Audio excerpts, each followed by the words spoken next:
As soon as I got home, someone hugged me from behind, a large hand gripping my waist. Out of habit, I thought it was my husband, so I acted coy and said, "Honey, why didn't you tell me you were coming back? I thought you wouldn't be here until tomorrow. You scared me."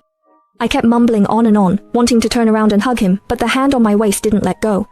Those hands were so rough my smile instantly froze on my face. He wasn't my husband. No, these aren't my husband's hands. My husband is an engineering designer. His hands are always dealing with blueprints and surveying instruments, and he keeps them clean and smooth all year round. He doesn't even have the slightest callus, let alone this rough sandpaper-like texture. A terrifying thought suddenly shot through my mind. Who is this man? How did he get in here? All the hairs on my body stood on end, and a bone-chilling cold shot up my back. 3 days ago, my husband went on a business trip to a neighboring city. Before he left, he said he'd be busy wrapping up a project for 5 days. Counting the days, today really is the day he should be coming back. He clearly said he would pick me up at the office first. I waited downstairs for half an hour and didn't see him, so I came home alone.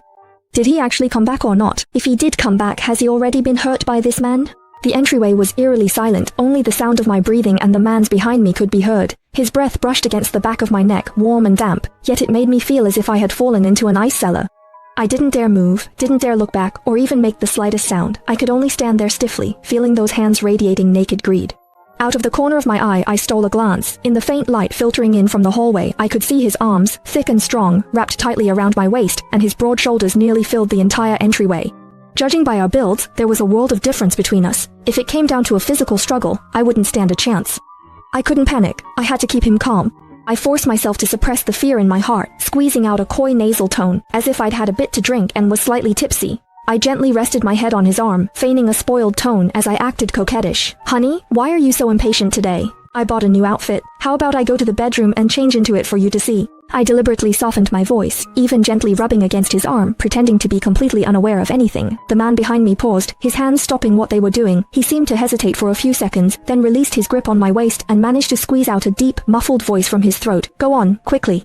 In that moment, I could barely keep my trembling legs under control, but I still pretended to walk lightly, supporting myself against the wall, as I slowly shuffled step by step toward the bedroom. With every step, I could feel that sticky gaze behind me, clinging to me like a venomous snake's tongue. The living room lights were off, shrouding everything in darkness. I groped my way forward by the faint light from the hallway. When I reached the corner by the bedroom, I took advantage of the moment when the man's line of sight was blocked to quickly pull out my phone from my pocket. My fingers trembled as I lit up the screen, and the harsh glare made me squint. The battery icon in the upper right corner of the screen was glaringly red, only 1% left. The missed calls on the screen made my scalp tingle. There were 9 in total, some from my husband and some from my best friend Jiang Yao. The last one was from 10 minutes ago. Fortunately, I usually keep my phone on silent at work. Otherwise, if it had suddenly rung just now, the consequences would have been unimaginable. My fingers were trembling badly. I didn't dare make a call, afraid that talking would drain the battery even faster. Relying on muscle memory, I quickly tapped the emergency alert shortcut that Jiang Yao had set up for me. The moment I pressed it, the phone would automatically send my real-time location and a distress message to the local police station and to Jiang Yao's WeChat. After doing all that, I finally tried calling my husband, but all I heard was the monotonous busy tone. Over and over again, he never picked up. Despair instantly washed over me. I bit my lip, my nails digging deep into my palm, wanting to send one more text message. But suddenly the screen went black. My phone had completely shut down. The moment that faint glimmer of light disappeared, boundless darkness, along with fear, completely swallowed me up.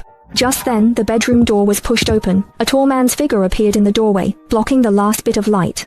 His voice was gloomy, laced with obvious impatience.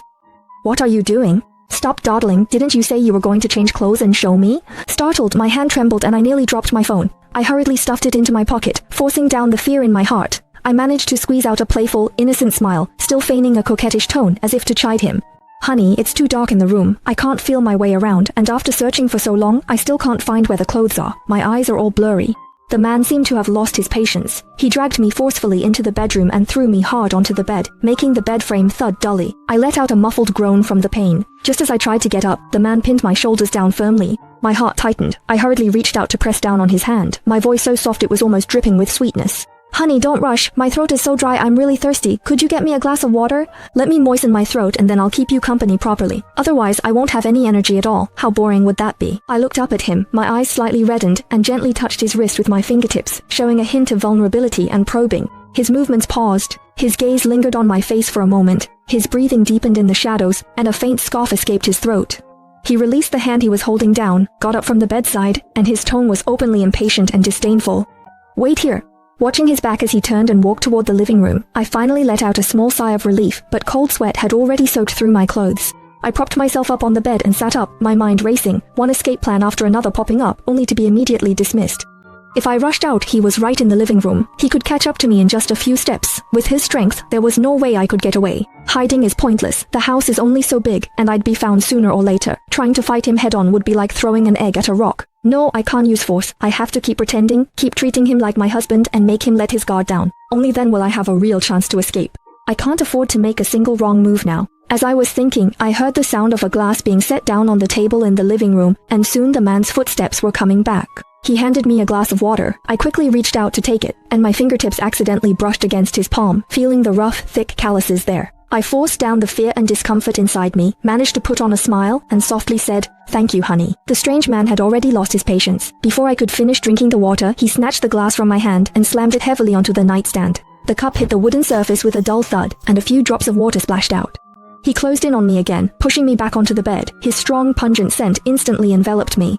It was the sour, rancid smell of sweat that hadn't been cleaned for a long time, mixed with the choking stench of cheap cigarettes. The odor made my head spin and my stomach churn. I hurriedly turned my head away, desperately trying to avoid his breath, forcing my voice to sound calm and gentle. I just wanted to buy a little more time. "Good husband, I've been busy at work all day and my body is about to fall apart. Can you let me take a nap for a bit? Just for a little while?" But the man completely ignored what I said, clearly already overwhelmed by his own strength. His hand suddenly reached over, rough and forceful, yanking hard at the hem of my pants. I nervously tried to protect myself, but his strength was simply too much. "Then, husband, can you wait for me a little longer? I'll go to the bathroom to freshen up a bit." The man's movements finally stopped, as if he was sizing me up, or maybe calculating something. His sudden silence made me shudder all over, and my heart leapt into my throat.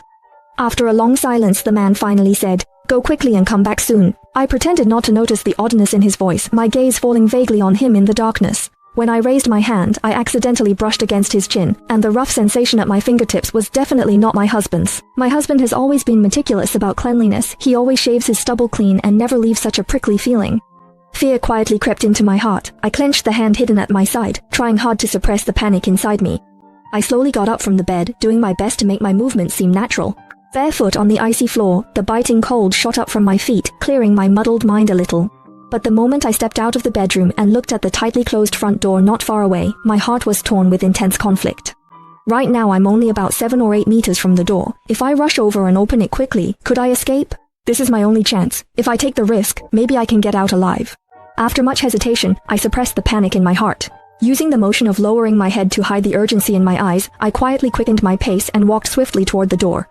My fingertips were almost touching the cold metal doorknob, and my heart was pounding wildly, as if it was about to leap out of my chest. I had even planned to shout for help with all my might as soon as I opened the door, but the moment my hand gripped the doorknob and twisted hard, the expected sound of the door opening didn't come. Instead, there was a dull click, like the sound of a lock catching. My heart sank. I tried turning the handle again with force, but it didn't budge at all. The door had been locked from the inside. Despair instantly overwhelmed me. I collapsed to the floor, my slippers slipping off my feet, my mind going completely blank. Just then, a pair of large hands reached out from behind and gripped my neck tightly. The pain of suffocation hit me in an instant. I struggled desperately, but I couldn't even touch him. The man's voice sounded in my ear, laced with mockery and cruelty. "Oh dear, I've been found out.